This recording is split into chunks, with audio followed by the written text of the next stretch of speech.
पिया वञनि। अव्हांखे ॿुधायूं त हूअं त पीपल्स पार्टी सॼी सिंध जी नुमाइंदा जमात आहे, पर इन इलाइक़े मां चूंडियल सेनेटर जेका आहे कृष्णा कुमारी, उहा बि कारूंझर जी गैर क़ानूनी कटाई रोकाइण में नाकाम वई आहे। सूबाई सलाहकार वीरजी कोहली जो तालुक़ बि थरपारकर सां आहे ऐं उहो बि इन गैर क़ानूनी कटाई खे रोकाइण में हिन वक़्त ताईं नाकाम साबित थियो आहे। इन समूरे मामले ते ॻाल्हि ॿोल कंदासीं। टाइम न्यूज़ नंगर पार्कर जो रिपोर्टर फैज़ खोसो ऐं कारूंझर सुजाग फोरम जो अॻवान आहिनि ज़ुल्फ़कार खोसो साहब हींअर असां सां टेलीफोन लाइन ते आहिनि। फैज़ खोसो खां शुरूआत कयूं पिया। फैज़, अपडेट कजो, कारूंझर जी गैर क़ानूनी कटाई जेका आहे गुज़िरियल केतिरे ई अरसे खां वठी जारी आहे। पीपल्स पार्टी पारां मुख़्तलिफ़ वक़्तनि ते इहा ऐलान कयो आहे त इहा गैर क़ानूनी कटाई जेका आहे जबल जी उहा रोकी वई आहे, कुदरती सूंहं जबल जी बरक़रार रखी वेंदी। हींअर अपडेट्स छा आहिनि? गैर क़ानूनी कटाई रुकिजी न सघी आहे जबल जी? जी बिल्कुलु मेहताब, हिकु दफ़ो ॿीहर जेको सो नंगर पार्कर जो जेको चणींदा जबल आहे, नंगर पार्कर सिर्फ़ु कारूंझर जबल सिर्फ़ु नंगर पार्कर शहर ताईं महदूद कोन्हे, उन खां अलावा नंगर पार्कर जूं 5 यूनियन काफ़िलूं आहिनि, उते बि कारूंझर जूं जेके असां नंढियूं नंढियूं टकरियूं आहिनि, जंहिंमें ख़ासि कर राणपुर, चणींदा ऐं ॿियूं जेके असां टकरियूं शामिल आहिनि। हींअर जेको सो ताज़ो 2 ॾींहं अॻु में जेको सो ॻोठ चणींदा में जेको कोहनूर कंपनी आहे जेको उन्हनि पंहिंजो पथर कटण जे लाइ कमु शुरू करे छॾियो आहे ऐं उन्हनि जो चवणु आहे त असांखे 30 सालनि खां लीज़ मिलियल आहे ऐं हिन जबल सां सवाइ असां वटि केतिरियूं ई लीज़ूं आहिनि, जॾहिं त ख़ासि कर जबल में जेको FW कमु करे पई। ठीकु आहे फैज़, अवां टेलीफोन लाइन ते ई रहो, अवां खां बि अपडेट्स वठूं था। हिन वक़्तु peoples party senator Krishna Kumari साहिबा बि असांखे हिन टॉप स्टोरी में जॉइन कयो आहे। अस्सलाम वालेकुम मैडम कृष्णा कुमारी साहिबा, अव्हांखे वेलकम चऊं पिया हिन टॉप स्टोरी में। Thank U welcome, thank U. छा चवंदो अव्हां, नगर पार्कर जो ही कारूंझर जबल आहे, इन जी कुदरती सूंहं जेका आहे उहा बरक़रार रखण जूं दावाऊं त कयूं हुयूं पीपल्स पार्टी पारां, पर हिन वक़्त बि इन जबल जी गैर क़ानूनी कटाई जेका आहे उहा हलंदड़ आहे, मुख़्तलिफ़ कंपनीज़ खे लीज़ बि ॾिनी वई आहे। न अहिड़ी का बि सदाकत न्यूज़ में न आहे ऐं मां पाण विज़िट बि कई आहे। पहिरीं बि अहिड़ो इशू हलियो हो ऐं जेकी ट्रक वञनि था उन्हनि जी तस्वीरूं कढी मोकिली वियूं, लेकिन उहे ट्रक मां पाण रस्ते में हलंदे ॾिठा आहिनि। मां ट्रकनि वारनि खां पुछा बि कई त किथां खां पैदल त हू छटे मां पथर खणी डैम जे लाइ खणी थी विया। त ऐं बाक़ी कारूंझर जी रही हिफ़ाज़त जी त उहा असां पंहिंजे कारूंझर असांजे जान खां बि वधीक प्यारो आहे ऐं उनजी हिफ़ाज़त सां सभु तरक़ी कंदासीं। त असां उन जेकी नगरवासी आहियूं उहे कारूंझर जी हिफ़ाज़त करणु ॼाणूं था ऐं असां कारूंझर जी हिफ़ाज़त कंदासीं। बाक़ी लीज़ किथे ॾिनी वई आहे अहिड़ी का कोन्हे, बाक़ी हुन कमेटी ठाही आहे। उते पई कुझु अर्सो पहिरीं इहा लीज़ त ॾिनियूं हुयूं, लेकिन उनखे रोकायो वियो सिंध गवर्नमेंट जे तरफ़ां ऐं पोइ कमेटी ठाही वई हुई, त उनखां पोइ अञा ताईं कमु शुरू कोन थियो कयो आहे। कृष्णा कुमारी साहिबा, अव्हां चयो त कारूंझर वासी नंगर पार्कर वासी कारूंझर जी हिफ़ाज़त करणु ॼाणनि था। अव्हां जी नॉलेज में आहे त नगर पार्कर वासी अॼु बि खोसो चौक आहे नगर पार्कर जो, उते एहतजाज तौर धरणो हणी वेही रहिया आहिनि, सख़्तु सीए में उन्हनि जो एहतजाज हलंदड़ आहे इन कारूंझर जबल जी गैर क़ानूनी कटाई जे ख़िलाफ़। थियो आहे जो अहिड़ी कुझु ॻाल्हियूं ऐं कुझु अहिड़ा वीडियो हलिया थिए उन करे उन्हनि खे थोरो ख़ौफ़ आहे त किथे कारूंझर जे सां को ग़लति कमु न थिए, लेकिन अहिड़ो कुझु कोन थो थिए। असां कारूंझर जी हिफ़ाज़त कंदासीं बिल्कुलु। अच्छा, कोहिनूर कंपनी जेका आहे उनजो छा स्टेटस आहे? उनखे लीज़ कंहिं ॾिनी आहे ऐं जेकॾहिं उनखे पीपल्स पार्टी पारां लीज़ ॾिनी वई त इन हवाले सां ॾाढो को असांजी नॉलेज में त कोन्हे को कोहिनूर कंपनी का अहिड़ी को उते कमु करे थी पई या असां मतिलबु न असां अहिड़ो का ॻाल्हि ॿुधी आहे। बाक़ी जेको वीडियोज़ हलनि पियूं उहे कंहिं माण्हू ठाहे करे या कुझु कहिड़े तरीक़े सां ठाहियूं आहिनि, छा आहे उनजो उहे ई वधीक ॼाणे सघंदा छाजे लाइ ठाही वयूं आहिनि। बाक़ी अहिड़ो को कमु कोन थो थिए। कृष्णा कुमारी साहिबा, असांजो रिपोर्टर आहे फैज़ खोसो, उहो अपडेट करे पियो हिन उतां ऐं कारूंझर सुजाग फोरम जो अॻवान ज़ुल्फ़कार खोसो बि अव्हांजी ॻाल्हि ॿोल ॿुधे पियो। कोहिनूर कंपनी आहे जेका लीज़ ॾेखारे करे उते जबल जी इहा कटाई जेका आहे उहा करे पई, इहा क़ानूनी आहे या गैर क़ानूनी आहे? इहा कटाई रोकाइण जे लाइ अव्हां कहिड़ो किरदारु अदा कयो पिया? अगरि थिए पई त पहिरीं त मूंखे मां अहिड़ी कटाई किथे कोन ॾिठी आहे। मां पाण हींअर विज़िट करे आई आहियां अहिड़ी कटाई मूं कोन ॾिठी आहे किथे बि अगरि थिए थी त उहा गैर कानूनी आहे उनखे बिल्कुलु असां रोकाईंदासीं। अवां को राब्तो कयो आहे पंहिंजी पीपल्स पार्टी जी गवर्नमेंट सां, सिंध गवर्नमेंट सां को राब्तो थियो आहे इन मामले ते अवां जो? अगरि को अहिड़ो इशू को असांजे नगर में गुज़रंदो कोई अगरि काई नाइंसाफ़ी थींदे ॾिसंदासीं त पोइ असां ज़रूरु राब्तो कंदासीं। मतलब हाणे अवां कहिड़ियूं एफर्ट्स वठो पिया इहा गैर कानूनी कटाई रोकाइण जे लाइ, छाकाणि त कटाई त हले थी पई, पथर जेको आहे उतां कढियो पियो वञे, मुख़्तलिफ़ गाॾियुनि जे ज़रिए उनजी सप्लाई बि कई पई वञे।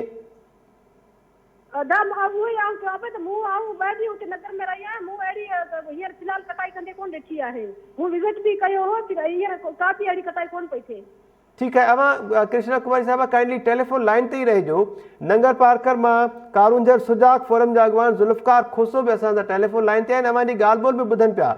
ज़ुल्फ़कार खोसो, अवां ॻाल्हि ॿोल ॿुधो पिया, कृष्णा कुमारी साहिबा जी सेनेटर आहिनि, उहे चवनि पियूं त कोहिनूर कंपनी जे बारे में उन्हनि खे का ख़बर न आहे। नंगर पार्कर वासी कारूंजर जबल जी गैर कानूनी कटाई या उनजी हिफ़ाज़त करणु ख़ूब ॼाणनि पिया।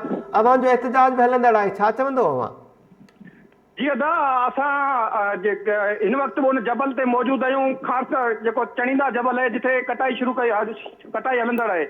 सेनेटर कृष्णा कुमारी ॻाल्हि त करे थी त मूंखे ख़बर न आहे कि सेनेटर कृष्णा कुमारी जे घर खां सिर्फ़ु 2 किलोमीटर जे मुफ़ासिले ते जबल जी हिन वक़्तु कटाई हलंदड़ आहे। उते मशीनूं पहुची वियूं आहिनि, उते माण्हू पहुची विया आहिनि, उते 100 टन पत्थर हिन वक़्तु कटियो पियो आहे। हितां खां मशीनूं पत्थर खणी मां मुख़्तलिफ़ शहरनि में कराची खणी वञी रहियूं आहिनि। उन्हनि जा मामलदार हिते वेठा आहिनि, चवंदा असांखे हिन वक़्तु ताईं कंहिं बि बंदिश न आहे कई। पीपल्स पार्टी ॻाल्हियूं त करे थी त असां कमेटी ठही आहे, असां सिफ़ारिशूं मोकिलियूं आहिनि, पर उहो अमली कमु करण जे लाइ तयारु न आहे। न ई पीपल्स पार्टी जो को मक़ामी नुमाइंदो को अॻियां हुकूमत सां ॻाल्हाइण जे लाइ तयारु आहे। त कारूंजर सुजाग फोरम ऐं उनजा मक़ामी माण्हू सदाईं किथे बि पत्थर जी कटाई थिए थी उनजे ख़िलाफ़ न सिर्फ़ु रोडनि ते वेंदा आहिनि, साइटनि ते वेंदा आहिनि ऐं पीपल्स पार्टी सोशल मीडिया तौर में रोडनि ते उनजे ख़िलाफ़। ज़ुल्फ़कार, अवां ॿुधायो पिया त चाहींदा जबल आहे जिते हिन वक़्तु तव्हां बि मौजूदु आहियो, उतां ट्रांसपोर्ट जे ज़रिए पत्थर जेको आहे ॿिए हंधि मुंतक़िल बि कयो पियो वञे। केतिरनि ॾींहंनि खां वठी इहा गैर कानूनी कटाई हलंदड़ आहे? टी महीने खां वठी कारूंजर जी इहा कटाई हलंदड़ आहे। असां हिन खां पहिरीं बि जबल विज़िट कयो आहे, अॼु बि हिते एहतजाज खां पोइ हिते जबल विज़िट करणु आयासीं। असां सम्झो हूंदो त असांजे आवाज़ हुकूमत ॿुधो हूंदो, पर असांजे आवाज़ खे हिननि बंदि करे छॾियो, छो जो असांजे जॾहिं हिते पहुतासीं त मशीनूं हलियूं पए, पत्थर जो कटाई बि सरेआम हली पए। असां पुछियोसीं त तव्हांजो असां को हुकूमत जो नुमाइंदो या को कामोरो लाॻापियल खाते जो को ॻाल्हायो आहे, को बंदिश थिए, पर हिननि खे हर शइ खां इनकार कयो त हिते हिननि चयो असांखे कंहिं बि तरफ़ां पाबंदी कोन्हे, असांखे लीड मिले। ज़ुल्फ़कार, कृष्णा कुमारी खां पुछ पिया। कृष्णा कुमारी साहिबा, अवांजे घर खां 2 किलोमीटर जे मुफ़ासिले ते आहे चाहींदा जबल, जिते गुज़िरियल 1 महीने खां वठी इन कारूंजर जी गैर कानूनी कटाई हलंदड़ आहे। अवां कीअं इन समूरे मामले खां हिन वक़्तु ताईं लायल आहियो? कुझु ॾींहं पहिरीं हिकिड़ी पोस्ट ॾिठी, हुनमें चयो त धनाकाम में जेको कृष्णा कुमार ॻोठ आहे उते वक़्तु ताईं थिए पई। उते आऊं 2 ॾींहं रही आहियां, उते मूं ॿिन्ही पासां ॾिठो आहे, उते असांजो जेको ॻोठ आहे उते का बि कटाई कोन पई थिए। हाणे ॿिए किथे मुंहिंजी नॉलेज में कोन्हे किथे थिए पई, अगरि थिए पई त उहा गैर कानूनी आहे। असां हुनजो बिल्कुलु हुनजो मुखालिफ़त कंदासीं ऐं उहा रोकाइण जी कोशिशि रोकाईंदासीं।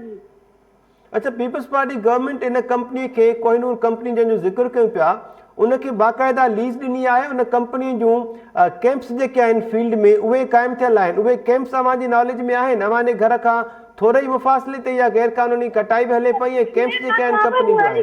कैंप कोन ॾिठी आहे जेका पेस्ट सां रखी हुई पोस्ट कृष्णा कुमारी जे ॻोठ वारे जबल में, उते त मूं अहिड़ी का बि कोन कहिड़ी कैंप ॾिठी आहे, न मूं किथे कटाई कंदे ॾिठो आहे। अभी ॿिए पासे किथे टुकड़ियुनि में किथे थिए पियो त उहा मुंहिंजी नॉलेज में न आहे, मूं कोन ॾिठो आहे। उहा अगरि इहो थिए त हुनखे असां बिल्कुलु रोकाईंदासीं। कृष्णा कुमारी साहिबा, अवां सेनेटर आहियो इलाइक़े जी, अवांजो असर रसूख़ आहे पंहिंजी पार्टी में बि ऐं इलाइक़े में बि। इलाइक़े वासियुनि खे कहिड़ो जवाबु ॾींदो अवां जेकॾहिं उन्हनि पारां अवांजो घेराव कयो वियो आहे, पुछाणो कयो वियो अवां खां? कटाई ॾिठी कोन, फ़िलहाल त कुझु नथी चई सघां। आऊं उते 2 ॾींहं रही आहियां पंहिंजे ॻोठ में, ऐं असांजे जेका ॻोठ जे पासे में जेके टुकड़ी आहिनि उते मूं अहिड़ी का बि कटाई कोन ॾिठी आहे, न ई का अहिड़ी कैंप ॾिठी आहे। त पासे में ॿिए किथे ॻोठ में किथे पत्थर खणनि पिया न अहिड़ी कटाई कयूं या मुंहिंजे ख़्याल में उहा ग़लति हुई। ठीकु आहे ज़ुल्फ़कार खोसो, अवां ॿुधो पिया कृष्णा कुमारी साहिबा जूं ॻाल्हियूं? असांखे कृष्णा जो आवाज़ कोन पियो अचे, पर जेके थोरी थोरी ॻाल्हियूं सम्झ में अचनि पियूं ही त काम टिनि ॻाल्हियुनि दिलासनि जूं ॻाल्हियूं थियनि थियूं। अॼु खां ही 3 साल खां कारूंजर जी कटाई हलंदड़ आहे, पर सिर्फ़ु कारूंजर जी जेका माइनिंग डिपार्टमेंट जो सेक्रेटरी नगर पार्कर आहे हलो उन दिलासा ॾिना त असांखे त का बि लीज न कई वेंदी, कारूंजर जी कटाई हाणे न कई वेंदी। पर ही सिर्फ़ु 15 ॾींहं 20 ॾींहंनि खां पोइ इहो कोशिशि वरी कई वेंदी आहे त कारूंजर जी कटाई कई वेंदी। वरी सिंध जो माण्हू रोडनि ते अचे थो, नगर पार्कर जो माण्हू रोडनि ते अचे थो, थर जो माण्हू रोडनि ते अचे थो, सोशल मीडिया ते आवाज़ उथे थो, वरी थोरे देर जे लाइ इहो पत्थर खे बंदि कनि था। पर हिन जी नियत में खोट आहे। ही नगर पार्कर जे पत्थर खे विकिणणु चाहिनि था। जेसि ताईं नगर पार्कर कारूंजर खे महफ़ूज़ न कयो वियो, वर्ल्ड हेरिटेज में शामिल न कयो वियो, तेसि ताईं मसइले जो ॿियो हल को बि न आहे। अच्छा, मसइले जो मुस्तक़िल हल जीअं चओ पिया त न पियो निकिरे, मुख़्तलिफ़ वक़्तनि ते जॾहिं एहतिजाज कयो वियो, सोशल मीडिया ते ख़ासि तौर ते हिन मामले खे उथारियो वियो, त उन खां पोइ पीपल्स पार्टी गवर्नमेंट कुझु तहरुक वरितो ऐं कुझु वक़्त जे लाइ इहा कटाई रोकी वई आहे।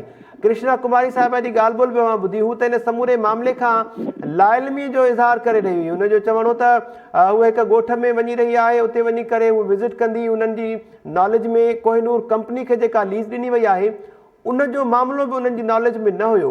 अवां हिकु महीने खां वठी ॿुधायो पिया त इहा गैर क़ानूनी कटाई हलंदड़ आहे। केतिरो नुक़सानु हिन वक़्त ताईं कारूंजर जबल खे थियो आहे ऐं कहिड़ा कहिड़ा इलाइक़ा आहिनि मख़सूस ॻोठ जितां इहा गैर क़ानूनी कटाई कई पई वञे? जी, चढ़ींदा जबल आहे, उनखां पहिरीं खारसर जबल ते इहा पत्थर FW तरफ़ां कटाई हलंदड़ आहे। ही महीने खां खारसर जबल चढ़ींदा जबल ते कटाई हले पई। कृष्णा कुमारी ख़बर न आहे छो लाइलम आहे, सॼो हिन जो गुज़र सफ़र हिन रस्ते तां थींदो आहे। हिन जो ॻोठ बिल्कुलु 2 किलोमीटर फ़ासिले ते आहे। ऐं उनखां सवाइ नगर पार्कर जे हर माण्हू खे ख़बर आहे त बल्कि हाणे सिंध जे माण्हू खे ख़बर पइजी वई त हीउ ताज़ो कटाई हलंदड़ आहे। ख़बर न आहे छो ही जंहिं बि मसइले खे जॾहिं ईंदो आहे सिंध जो मसइलो ईंदो आहे उनखां लाइलम थी वेंदा आहिनि। असां सम्झूं था त हिन जो अगरि जेकॾहिं हिननि खे लाइलम आहे त हुकूमत सां छो नथा ॻाल्हाइनि। हिन वक़्तु कल्ह खां वठी ठीकु आहे, ज़ुल्फ़िकार खोसो, अवां टेलीफोन लाइन ते ई रहो। पीपल्स पार्टी जा MPA कासिम सिराज सुमरो हिन वक़्तु असांखे टॉप स्टोरी में जॉइन कयो आहे उन्हनि। अस्सलाम वालेकुम कासिम सिराज सुमरो साहिबु। वालेकुम अस्सलाम। वॾी महिरबानी, अवां टाइम न्यूज़ सां ॻाल्हि ॿोल कयो पिया। छा चवंदव अवां, कारूंजर जबल जी गैर क़ानूनी कटाई जेका आहे गुज़िरियल 1 महीने खां वठी हलंदड़ आहे, कोहिनूर कंपनी आहे जंहिंखे पीपल्स पार्टी पारां लीज़ ॾिनी वई आहे। पीपल्स पार्टी हालांकि दावाऊं करे पई त कारूंजर जबल जी कुदरती सूंहं बरक़रार रखी वेंदी ऐं कंहिं बि कंपनी खे लीज़ न ॾिनी वेंदी। हले त इहो तव्हां प्लीज़ जेको आहे न उहो पंहिंजी सवाल में इहा स्टेटमेंट करेक्ट कयो त पीपल्स पार्टी में आहे। ॾिसो, गवर्नमेंट में को माण्हू का जेकॾहिं को लॉ में का शइ हूंदी त उन ते गवर्नमेंट मिसाल टेंडर कंदी या बिड कंदी त उन में को माण्हू पार्टिसिपेट कंदो।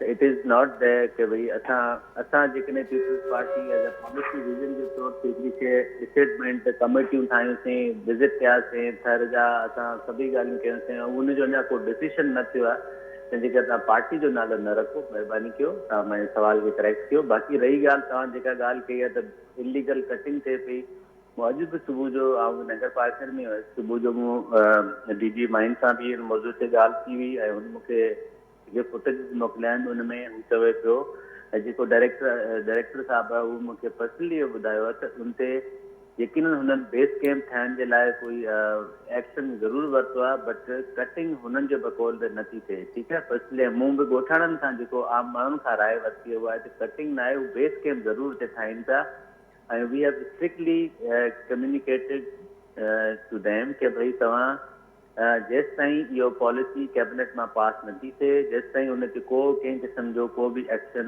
जेको आहे तव्हां न कंदव, न तव्हां हिन जी इहा जेकॾहिं तव्हां कंदो त it will be considered against of the government. So this is been very much clear to everybody. इहो अवां कंहिंखे चयो आहे कासिम सिराज सुमरो साहिबु त जेसि ताईं का पॉलिसी न ठहे तेसि ताईं कटाई जेका आहे उहा न थींदी ऐं कंहिं क़िस्म जो को कमु न थींदो? माइंस डिपार्टमेंट जेको हिन जो कस्टोडियन आहे इन ॻाल्हि जो, ऐं उन खे ई असांजी इहा हुई त भई जेसि ताईं उहा पॉलिसी डिस्कस थी कैबिनेट मां पास नथी थिए तेसि ताईं तव्हां इन ते कंहिं क़िस्म जी माइनिंग न कंदव। This is being communicated to the mines and department. ज़ाहिर आहे उन डिपार्टमेंट पंहिंजो एक्शन पंहिंजे हिसाब सां वठंदो, असां हुनखे इहा ई रिक्वेस्ट कई आहे। कासिम सिराज सुमरो साहिबु, अवां मुंहिंजे पहिरें सवाल में इहो चयो त सवाल करेक्ट कया ऐं पीपल्स पार्टी खे अवां थोरो शेल्टर ॾियण जी कोशिशि कई। सिंध में गवर्नमेंट जेका आहे उहा पीपल्स पार्टी जी आहे या ॿी का पार्टी आहे जेका रूल करे पई सिंध में? तव्हांजो सवाल पीपल्स पार्टी जी हुकूमत आहे, that is very much correct. लेकिन इहा आहे त पार्टी जी हिकिड़ी पॉलिसी हूंदी आहे न सर, तव्हां पार्टी पॉलिसी जी हिकिड़ी मिसाल जे तौर ते इहो ला अॼु ॾींहं ताईं मौजूदु आहे न, त मिनरल्स जेके आहिनि उहे कंहिं बि गवर्नमेंट जा पाकिस्तान में इन खां अॻु बि जॾहिं वफ़ाक़ी हुकूमत वॾी इदारा हूंदा हुआ तॾहिं बि पाकिस्तान में इहो कानून त हुयो न, त जेके बिड्स आहिनि उन्हनि जी या जेके मिनरल्स आहिनि उन्हनि जी कस्टोडियन गवर्नमेंट हूंदी आहे, उहो जेकॾहिं उनखे बिड कंदी आहे ऐं बिड में कोई बि माण्हू पार्टिसिपेट कंदो आहे। तो हाणे हिकिड़े प्रीवियस दौर में इन खां अॻु इन ॻाल्हि जी सेंसिटाइज़ेशन न हुई या माण्हू न कयो, उन ते जेकॾहिं असां इन जी रिस्पॉन्सिबिलिटी महसूसु न कयूं हा त पोइ असां चऊं हा त साईं असां उन जी रिस्पॉन्सिबिलिटी महसूसु कंदे पब्लिक हियरिंग्स बि करायूं, कमिटीज़ बि ठाहियूं, GIS मैपिंग बि थी, सभु ॻाल्हि थी त ही हेरिटेज जा कहिड़ा पार्ट्स आहिनि, पंहिंजा फॉरेस्ट जो कहिड़ो रीजन आहे, असांजे वाइल्ड लाइफ जो कहिड़ा रीजन्स आहिनि ऐं कहिड़ा जेके पहाड़ जिते कहिड़ी जॻह ते आहिनि। हींअर तव्हां इहो सवाल कयो त तव्हांखे इहा ख़बर आहे त चारुंजर जो पहाड़ कहिड़ी जॻह ते जितां जिते बेस कैंप लॻाई आहे, उहो मेन शहर खां इलाही परे आहे। लेकिन असांजो अॼु बि स्थान थियो आहे त जेके पहाड़ आहिनि उन पहाड़नि खे टच न करणु खपे ऐं हुते ग्रेनाइट जी एक्सट्रैक्शन न थिए। This is clear cut stand जेको हूंदो आहे, उहो अॼु आऊं एज ए पब्लिक रिप्रेज़ेंटेटिव तव्हांजे फोरम ते सिंध जे सभिनी माण्हुनि खे इहा ॻाल्हि पंहिंजे पारां श्योर ॾियां थो। मुंहिंजी पार्टी लीडरशिप सां बि इन मौज़ू ते आई एम थैंकफुल कि उन्हनि हमेशह इहा ॻाल्हि ॿुधी आहे त भई जेको माण्हुनि जी ॻाल्हि आहे असां उन ते एक्शन कंदासीं। बाक़ी हाणे तव्हांखे केरु इन ॻाल्हि ते को फीडबैक ॾिए थो, इहो तव्हांजी मर्ज़ी आहे, तव्हां हुन ते कहिड़ो टर्न ठाहे सघो था।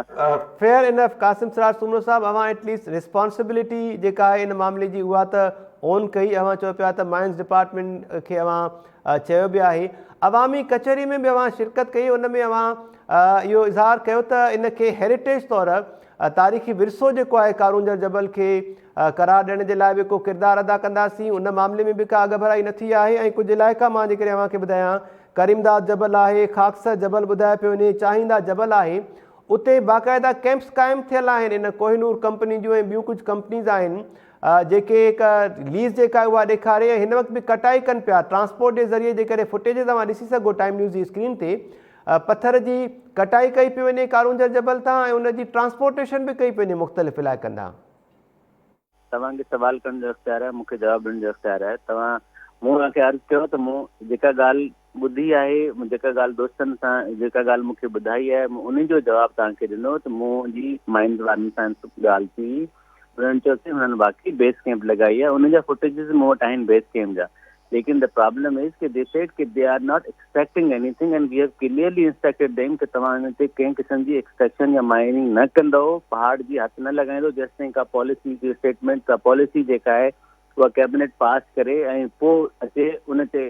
उन पॉलिसी में जीअं डिस्कशन ऐं डिबेट्स में त माण्हू पब्लिक हियरिंग्स में बि हुया, उते असां कारूंजर ते जेके आहिनि सो कारूंजर प्लेन्स खे असां जेके हेरिटेज डिक्लेयर करण जे लाइ जेके ज़ोन्स आहिनि उन्हनि जे लाइ असां बाक़ाइदा तव्हां जहिड़े आर्कियोलॉजिकल मिनिस्टर साहब अवेलेबल आहिनि, तव्हां उन्हनि खां पुछी सघो था, तव्हां हुनजे सेक्रेटरीट खां पुछी सघो था। So the things are moved. बाक़ी ॻाल्हि इहा आहे त तव्हां फुटेज हाणे आऊं रस्ते में आहीं रोड ते इहो फुटेज नथो ॾिसी सघां, लेकिन हक़ीक़त इहा आहे जेका ॻाल्हि मूंखे कम्युनिकेट थी आहे, I am telling you the communication. Then I spoke to my people over there, उन्हनि चयो असां बाक़ाइदा कैंप लॻाई अथनि। I totally agree with that. हुन कैंप जे लाइ जेको स्टैंड बि लॻाया अथनि ऐं हू स्ट्रक्चर ठाहिण जे लाइ बि हुननि का एक्टिविटी कई आहे। We agree to that. We told director, अॼु असांजो माइनिंग जो डायरेक्टर हुते ॿियो बि हुयो, हुननि हुनखे क्लियर इंस्ट्रक्शन ॾिनो तव्हां हिते माइनिंग न कंदो, तव्हां वटि लीज आहे, तव्हां इख्तियार आहे, तव्हां भले पंहिंजो कैंप ठाहे सघो था, you can do this. Soomro साहब, अव्हांखे जेका इंफॉर्मेशन मिली आहे हिन वक़्तु ताईं, जेका इंफॉर्मेशन असां अव्हां सां शेयर कया पियूं या जहिड़े तरीक़े सां अव्हांखे कम्युनिकेट कयो वियो ऐं तव्हां चयो त then you will talk to your people, त इन मां छा मुराद आहे? You will talk to your people means Nagarparkar जे माण्हुनि सां ॻाल्हाईंदव या पीपल्स पार्टी सां ॻाल्हाईंदव ऐं कानून साज़ी जेकॾहिं अहिड़ी का ठहियल बि आहे त उनखे रद्द कराइण जे लाइ को किरदारु अदा कंदव? नेवर सेड कि माण्हुनि सां ॻाल्हाईंदुसि। मुंहिंजो मक़सदु इहो आहे त जेका पॉलिसी आहे असां पॉलिसी ते ई हलंदासीं न। जेका पॉलिसी असां में लंगर पार्कर जे दोस्तनि सां गॾु वेही हुते पब्लिक हियरिंग करण जो मक़सदु ई इहो आहे त उन्हनि माण्हुनि जी राय, जेका राय हुजे उन राय खे इनकॉर्पोरेट कयो वञे। हिन पॉलिसी में जेका पॉलिसी सुभाणे वञी करे कैबिनेट जे अॻियां पेश थींदी। त चवण जो मक़सदु इहो आहे त असां उन राय खे वैल्यू ॾींदासीं जेका राय ऑलरेडी पेश थी चुकी आहे। हाणे असां नई राय त कोन था ठाहियूं, असांजी राय तव्हां ॿुधो पिया त असां कारूंजर जे जेके विरसे वारी जॻहियूं आहिनि या जेके पहाड़ जूं जेके जॻहियूं आहिनि उनखे जेको आहे इन तरीक़े सां एक्सेप्ट करणु न ॾींदासीं की असां उन ते असांजी क्लियर स्टैंड था। हाणे उन ॻाल्हि खे पोइ ट्विस्ट एंड टर्न्स केर बि ॾेई सघे का ॻाल्हि करे जेको वणे हू चवे, लेकिन हक़ीक़त इहा आहे त असां माण्हुनि सां गॾु वेहंदासीं, जेको माण्हुनि जो स्टैंड आहे असां हुन सां गॾु वेहंदासीं। कासिम सरार साहब, अवामी राय जी ॻाल्हि कयो पिया त हिन वक़्तु कारूंझर सुजाग फोरम जा अॻवान ज़ुल्फ़कार खोसो साहब बि अवां जी ॻाल्हि ॿोल ॿुधनि पिया, असां सां टेलीफोन लाइन ते आहिनि। टाइम न्यूज़ ऐं पंहिंजी अख़बार जो रिपोर्टर फैज़ खोसो बि असां सां टेलीफोन लाइन ते आहे। उन्हनि खां बि अवामी राय जेका आहे उहा पुछी था रहो। ज़ुल्फ़कार खोसो साहब, अवां जी छा राय आहे कारूंझर जबल जी कटाई जे हवाले सां? कहिड़ी पॉलिसी जेका आहे उहा हुजणु खपे ऐं त जीअं जबल जी सूंहं जेका आहे कुदरती उहा बि बरक़रार रहे ऐं जबल जी गैर क़ानूनी कटाई न थी सघे? छो पीपल्स पार्टी जे अॻवाननि खे सिर्फ़ु नगर पार्कर शहर वारो जबल कारूंझर नज़र अचे थो? जीअं कासिम साहब ॻाल्हि कई त नगर पार्कर खां परे जेका इहो कटाई हलंदड़ आहे, छा हिन चढ़ींदा जबल नगर पार्कर जे कारूंझर में शामिल न आहे? सो असां नगर पार्कर जे हर जबल खे, हर टुकड़ी खे कारूंझर सम्झूं था। असां इन ते कंहिं बि क़िस्म जो कंप्रोमाइज़ न कंदासीं। असां पत्थर ते भले के चूड़ीअ जो पत्थर हुजे, खासर जो हुजे, चढ़ींदा जो हुजे या नगर पार्कर जे ॿिए कंहिं बि ॻोठ जो पत्थर हुजे, असां कंहिं ते कंप्रोमाइज़ न कंदासीं। असां चाहियूं था त पक्का पॉलिसी जुड़े। 4-5 सालनि खां हिकिड़ो सिलसिलो हलंदड़ आयो आहे, किथे कॾहिं कटाई थिए थी, वरी कमेटियूं जुड़नि थियूं, कमेटियुनि जी रिपोर्ट न का रिपोर्ट सरेआम अचे थी, सरेआम अचे थी, न उनजी का मीटिंग असांजे साम्हूं का अचे थी। मशकूर फलकारो जेको आहे कमेटी जो मेंबर आहे, उहो चए थो मूंखे घुरायो ई न आयो आहे। सिंध हाई कोर्ट जी जेको हुकुम ते कमेटी ठाही वई, उनखे हिकु दफ़ो मीटिंग में न आहे घुरायो वियो। सो असां इहे कमेटियूं कहिड़ा फ़ैसिला कंदियूं?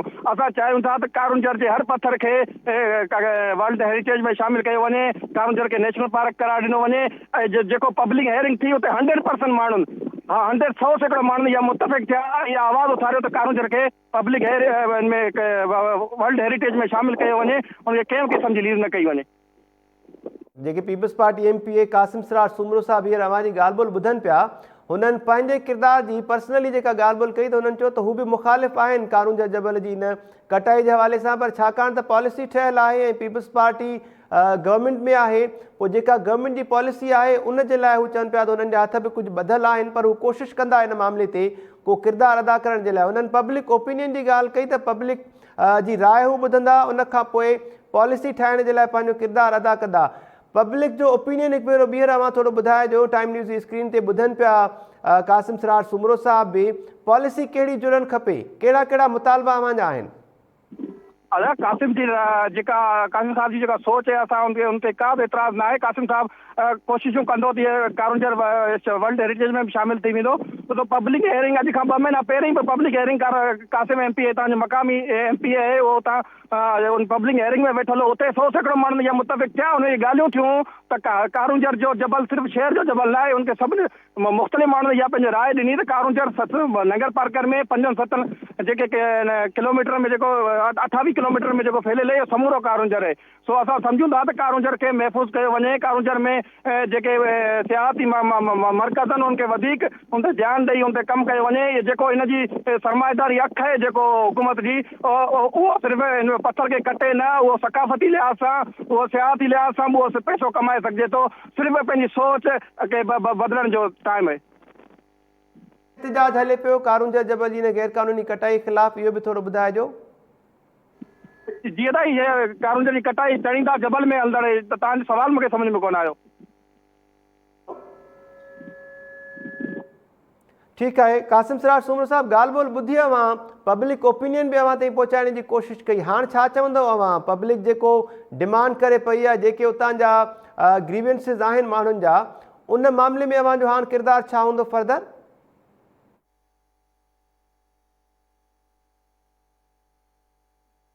आयो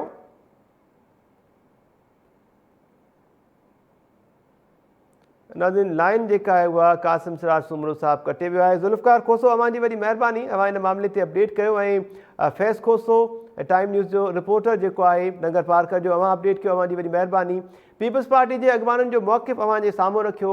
सेनेटर कृष्णा कोहली जो चवणो त उहे इन समूरे मामले खां ई लाइलम आहे त कंहिं कंपनीअ खे लीज़ बि ॾिनी वई आहे। हालांकि कृष्णा कुमारी जे घर खां 2 किलोमीटर्स मुफ़ासिले ते करिंदा जबल जेको ॿुधायो पियो वञे उते बि इन कारूंजर जबल जी गैर क़ानूनी कटाई हलंदड़ आहे। कासिम सिराज सुमरो पीपल्स पार्टी MP जो चवणो त छाकाणि त गवर्नमेंट पीपल्स पार्टी जी आहे पर गवर्नमेंट जी पॉलिसीज़ ते हू मजबूर आहिनि, कोशिशि कंदा त इन मामले ते का पॉलिसी ठही सघे ऐं इन जबल जी गैर क़ानूनी कटाई जेका आहे उहा रोकराए सघिजे।